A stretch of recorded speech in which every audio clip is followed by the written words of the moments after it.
Bible speaks of the nation of Israel, the key factor in these last days, to be dwelling in a time of peace and safety before an attack so large from the surrounding nations that only God himself, in a supernatural move of his hand, could save them from their certain destruction.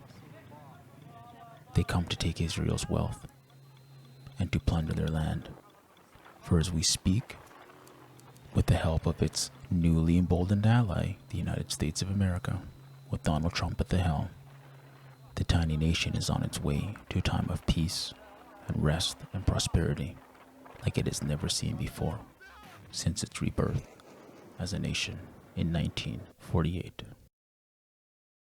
On May 14, 1948, as the British mandate over Palestine came to an end, the People's Council approved a proclamation that declared the establishment of the State of Israel.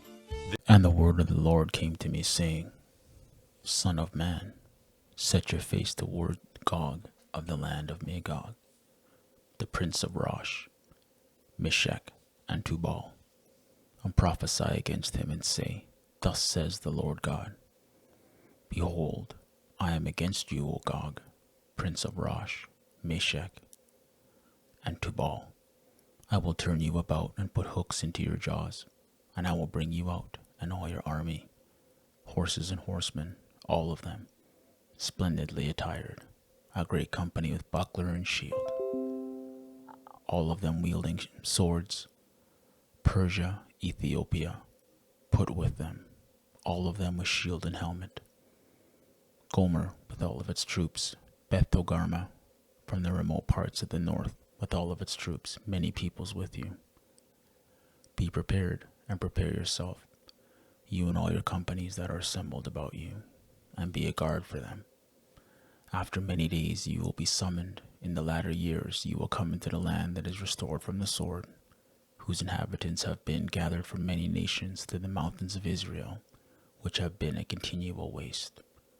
But its people were brought out from the nations, and they are living securely, all of them. You will go up, you will come like a storm, you will be like a cloud covering the land, you and all your troops, and many peoples with you. Thus says the Lord God, I will come about on that day, the thoughts will come into your mind, and you will devise an evil plan. And you will say, I will go up against the land of unwalled villages. I will go against those who are at rest, that live securely, all of them living without walls and having no bars or gates, to capture spoil and seize plunder, to turn your hand against the waste places which are now inhabited, and against the people who are gathered from the nations, who have acquired cattle and goods, who live at the center of the world. Now, before this prophecy takes place, you need to understand that it describes Israel as dwelling in a time of safety, without borders or walls. And we see right now, with the help of the United States, as we mentioned earlier, Israel is setting out to defeat its enemies that surround them. They have already began to conquer Hamas, which we saw in the beginning of this video, with that horrible atrocity that took place, that slaughtering of women, children, babies, hostages taken October 7th, 2023. And now we have these hostage deals weaning down. Gaza is almost completely destroyed, and we will have Israel defeat Gaza completely. We have Hezbollah. Israel has just about conquered them in the north. But we still see that there might be some tension with other Arab nations before ultimate peace is reached. But Israel, make no doubt, just like the prophecy states, will be in a time of peace. Turning to the United Arab Emirates, where the leaders of both the Gulf Cooperation Council and the Arab League, multilateral institutions that represent all Arab countries throughout the Middle East, have voiced their unequivocal rejection to President Trump's Gaza proposal, leveling a blatant warning that such a move could lead to an all-out war between the Arab world and Israel. It is a give and take situation. He says his opinion, and the Arab world says their opinion. You have a deal that the Arab world will not accept. This is clear. I mean, the responses were clear and obvious. You cannot impose your reality. I see his orientations, but I can't tell you what he's thinking about and where he is taking the Middle East to. But from my point of view, I think that if President Trump continues with this method of pressuring the Gazans, the Arab world, the Egyptians, the Jordanians, the Saudis, and all these influential powers in this region, I think that instead of resolving the Palestinian issue with a just solution based on two states, I think that he will lead the Middle East into a new cycle of intense conflict between the Arabs and Israel. For the Jewish state and the Jewish people. I've said this before, I'll say it again.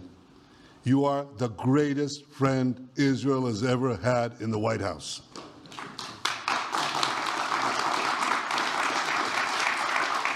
And that's why the people of Israel have such enormous respect for you.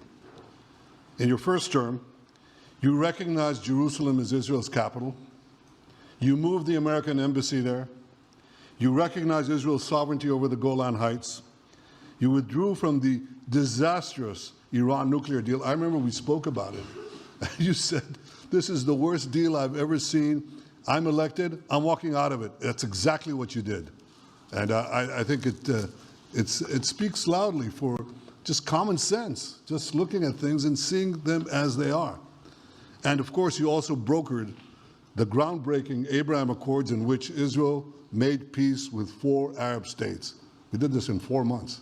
Nothing happened for a quarter of a century, but in 4 months, we were able, working together under your leadership, to have 4 historic peace accords. 16 months, Israel has endured a sustained, aggressive, and murderous assault on every front, but they fought back bravely. You see that, and you know that. What we have witnessed is an all-out attack on the very existence of a Jewish state in the Jewish homeland. The Israelis have stood strong and united in the face of an enemy that has kidnapped, tortured, raped, and slaughtered innocent men, women, children, and even little babies. I want to salute the Israeli people for meeting this trial with courage and determination and unflinching resolve. They have been strong. In our meetings today, the Prime Minister and I focused on the future, discussing how we can work together to ensure Hamas is eliminated and ultimately restore peace to a very troubled region. From an American president, Donald Trump with the Israeli Prime Minister by his side, declaring that the U.S. will take over the Gaza Strip and calling for the permanent resettlement of roughly 2 million Palestinians. The U.S. will take over the Gaza Strip, and we will do a job with it, too. We'll own it and be responsible for dismantling all of the dangerous unexploded bombs and other weapons on the site. And he says he's willing to use the U.S. military to do it. We'll do what is necessary. If it's necessary, we'll do that. We're going to take over that piece, and we're going to develop it, create thousands and thousands of jobs. Benjamin Netanyahu seemingly on board with the plan. I think it's something that could change history, and it's worthwhile really pursuing this avenue. The real estate mogul turned president touting the potential opportunity. I don't want to be cute. I don't want to be a wise guy, but the Riviera of the Middle East, this could be something that could be so bad. This could be so magnificent. But Trump provided no details on how he could do this or on what authority he could take over the sovereign territory. His proposal likely a violation of international law. I do see a long-term ownership position, and I see it bringing great stability to that part of the Middle East and maybe the entire Middle East.